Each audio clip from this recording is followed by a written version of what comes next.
यह घटना बड़ौदा शहर की है। एक बार की बात है, तब हम लोग 12वीं कक्षा में पढ़ते थे।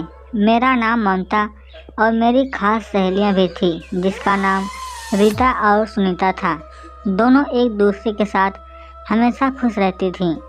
एक दिन की बात है, जब रीता की शादी तय हो गई। सभी सहेलियों को बोला कि तुम सब मेरी शादी में ज़रूर आना।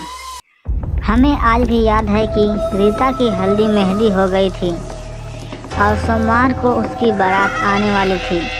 तब हम लोग मिलकर रीता की शादी में उसके घर गए थे और उसकी पक्की सहेली सुनीता भी आई थी। रीता सजी सवरी बैठी थी। उसको तो बारात आने का ही इंतज़ार था, और होता ही क्यों नहीं भाई, उसका तो राजकुमार घोड़े पर चढ़कर आने वाला था और खुशी का माहौल था।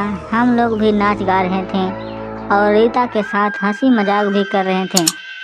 आखिर वह घड़ी आ ही गई। रीता शादी करके सुबह अपने ससुराल जाने वाली थी। हम लोग तो रात को दूल्हा देखा, खाना खाया और अपने अपने घर चले गए। लेकिन सुनीता अपने घर जा रही थी, तभी उसके साथ बहुत बड़ा हादसा हो गया। वह गाड़ी से टकरा गई और उसका सिर फट गया और उसकी वही मृत्यु हो गई। 4-5 महीना बीतने के बाद जब रीता ने सुनीता को फ़ोन किया तो उसके हाथ पांव सुन पड़ गए, क्योंकि वह फ़ोन सुनीता नहीं बल्कि उसकी माँ ने उठाया था और वह सारी बातें रीता को बता दी। तब मानो रीता के पाँव से ज़मीन ही खिसक गई। वह ज़ोर ज़ोर से रोने लगी और वह यह बात अपने ससुराल में सबको बता दी। 2-3 साल बीतने के बाद रीता को सुनीता रात में दिखाई देने लगी और बोलने लगी, सहेली मेरे पास आ जाओ, अकेले नहीं रहा जाता है। और रीता डर गई, लेकिन सुबह होने पर उसने यह ही बात सबको बताई। लेकिन किसी को विश्वास ही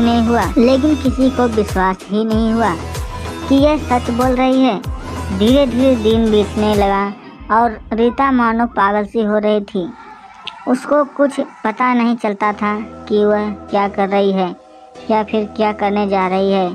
ससुराल वालों ने परेशान होकर रीता को उसके घर भेजने का मन बना लिया और अपने बेटों को बुलाकर बोला कि बेटा उसे उसके मायके छोड़ाओ।